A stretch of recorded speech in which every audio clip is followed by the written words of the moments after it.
बिल्कुल, thank you.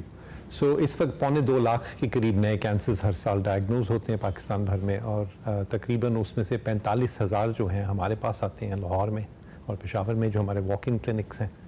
पिछले साल 2022 में हमने 13,000 नए कैंसर के पेशेंट्स लिए जो ट्रीटमेंट। उसके अलावा तकरीबन 32,000 मरीज़ ऐसे होते हैं जो फॉलो अप पे होते हैं, जिनका एक्टिव ट्रीटमेंट हो गया होता है, लेकिन 5 साल तक उनको हम टेस्ट करते रहते हैं देखने की दोबारा तो नहीं बीमारी हो रही। तो कैंसर का इलाज बहुत महंगा है, जैसे आपने भी मेंशन किया। दवाइयाँ महंगी हैं, जो इक्विपमेंट होती है, मशीनें होती हैं जिससे ट्रीट किया जाता है। तो इसके लिए हम बहुत रिलायंट हैं कि हर साल हम ज़कात और अतियात कलेक्ट करें पब्लिक से, और हर साल हम पिछले साल से ज़्यादा कलेक्ट करते हैं क्योंकि लोगों को ट्रस्ट है इस इदारे पे, और उसकी वजह से हम हर साल पिछले साल से ज़्यादा मुस्तहक मरीज़ों का फिर फ्री इलाज कर पाते हैं। लाहौर के बाद हमने 2015 में पेशावर में खोला हॉस्पिटल, और अब कराची में पाकिस्तान हमारा तीसरा और पाकिस्तान का सबसे बड़ा टर्शरी केयर कैंसर हॉस्पिटल जो है वो कराची में बन रहा है। इंशाल्लाह 29 दिसंबर इसी साल 2023 में वो खुल जाएगा। अच्छा। और वो कराची, पूरे सिंध को और जनूबी बलूचिस्तान के मरीज़ों को इसी तरह सर्विसेज प्रोवाइड करेगा। वहाँ पे भी यही मॉडल होगा कि कम से कम 75% मरीज़ों का कम्प्लीटली फ्री इलाज किया जाएगा। नहीं डॉक्टर साहब, ये बहुत इंपॉर्टेंट है, और जैसा कि मैंने कहा कि सर फहरिस्त अगर कोई इदारा है कैंसर में तो वो शौकत खाना मेमोरियल कैंसर हॉस्पिटल है। अच्छा, ये जो मौजूदा इन्फ्लेशनरी सिचुएशन है, इन्फ्लेशन की सूरत हाल है, इसमें जब हर चीज़ महंगी हुई है, इम्पोर्ट्स महंगी हुई हैं, मेडिसिन और आपका जो इक्विपमेंट है, इस पर भी डेफिनेटली कुछ असर पड़ा होगा। कितना असर पड़ा है अगर मैं ये कहूँ तो बताइएगा। जी बिल्कुल, हर चीज़, हर फैसेट हमारी जो एक्टिविटी है उसका अफेक्ट हुआ है इससे। कुछ दवाइयाँ इक्विपमेंट इंपोर्ट हो ही नहीं रही, जो हो भी रही हैं क्योंकि इंपोर्ट होती हैं तो ऑब्वियसली उसकी कीमत हमने तो रुपयों से देनी है, तो वो एकदम बहुत ज़्यादा बढ़ गई है। 35-40% कीमतें बढ़ चुकी हैं। फिर जो कंस्ट्रक्शन का काम हो रहा है कराची के हॉस्पिटल का, वो उसकी बहुत ज़्यादा कॉस्ट ओवररन्स हुई हैं, क्योंकि सीमेंट, स्टील वगैरह जो जिस रेट पे हमें इनिशियली उन्होंने कहा था कि देंगे, वो अब दे नहीं पाते।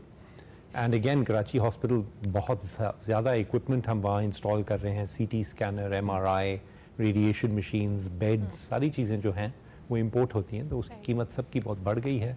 और डिलेज़ बहुत हैं क्योंकि LCs खुल नहीं रहे, तो हमें ये भी फिक्र है कि सारी चीज़ें शायद एक साथ आ ना सकें। लेकिन बहरहाल हम कमिटेड हैं इंशाल्लाह कि 29 दिसंबर को हम फंक्शनल हॉस्पिटल डिलीवर करेंगे कराची के लोगों को। ज़ाहिर आपने टाइमिंग के हवाले से तो बताया। अब हम शौकत खानम की बात करें, आलमी सतह पर इसको बहुत पजीराई मिली है। अगर हम स्टैंडर्ड की या मेयार की बात करें तो दीगर दुनिया के ममालिक में जो शौकत खानम का मेयार है उसके हवाले से भी बताइएगा।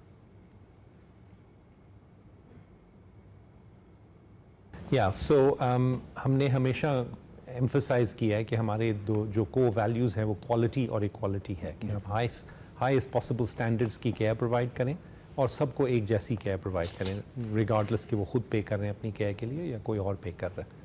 तो ये हम तो हमेशा से ही कोशिश करते आए हैं, लेकिन अपने बारे में बात करना और कोई और आपको सर्टिफाई करे, इसमें ऑब्वियसली फ़र्क है। 2018 में हमारा लाहौर का हॉस्पिटल जॉइंट कमीशन से क्रेडिट हुआ, 2019 में पेशावर का हॉस्पिटल हुआ। जॉइंट कमीशन एक यूनाइटेड स्टेट्स का इदारा है जो वहाँ के हॉस्पिटल्स को इवैल्यूएट करता है, ऑडिट करता है और उनको फिर सर्टिफाई करता है। तो उन्हीं की इंटरनेशनल आर्म जो है वो उन्हीं स्टैंडर्ड्स पे ओवरसीज़ हॉस्पिटल्स को असेस करते हैं। 2000 जैसे मैंने कहा 2018 और 19 में हमारे पहले हॉस्पिटल्स एक्रेडिट हो चुके थे, लेकिन फिर अगस्त और सितंबर 2022 में उन्होंने एक नया प्रोग्राम शुरू किया जिसको JCI एंटरप्राइज एक्रेडिटेशन कहते हैं। उन सबको उन्होंने 3 हफ्ते में इवैल्यूएट किया, ऑडिट किया, बड़ा रिगरस ऑडिट, और माशाल्लाह वो हमने पास किया।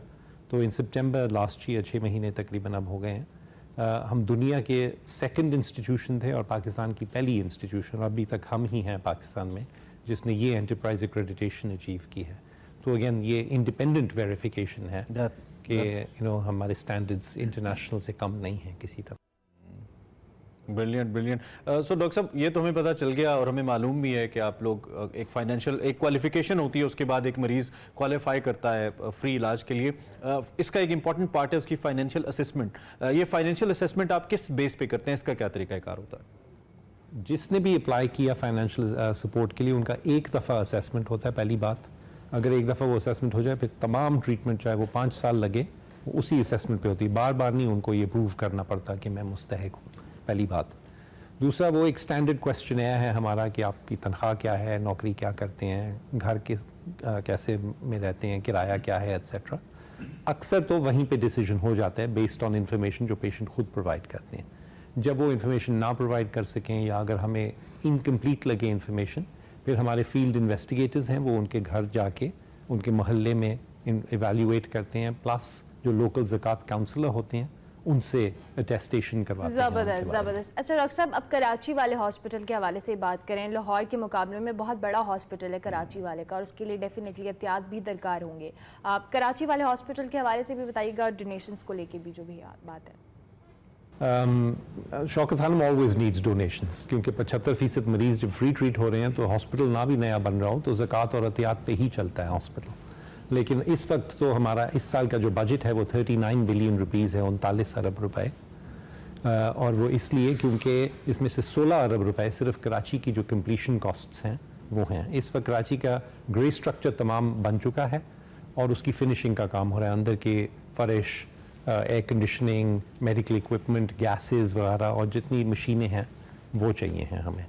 सो उसके लिए अभी कलेक्शन चल रही है और जैसे मैंने कहा कि ये ज़कात और एहतियात से ही चलता है हॉस्पिटल। हमारी वेबसाइट है www.shaukatkhanum.org.pk, वहाँ सारे मोड्स अवेलेबल हैं, पर आप ऑनलाइन डोनेट कर सकते हैं, किसी भी बैंक में जाके डोनेट कर सकते हैं, हमारे अकाउंट्स हैं, अपने क्रेडिट या डेबिट कार्ड से, बैंकिंग ऐप से डोनेट कर सकते हैं। 0800 11 555 पे अगर फ़ोन करें तो हमारे नुमाइंदे आके आपके घर से आपकी ज़कात या एहतियात That's brilliant, Dr. Saeed. Thank you very much for your presence and it always a pleasure to have you.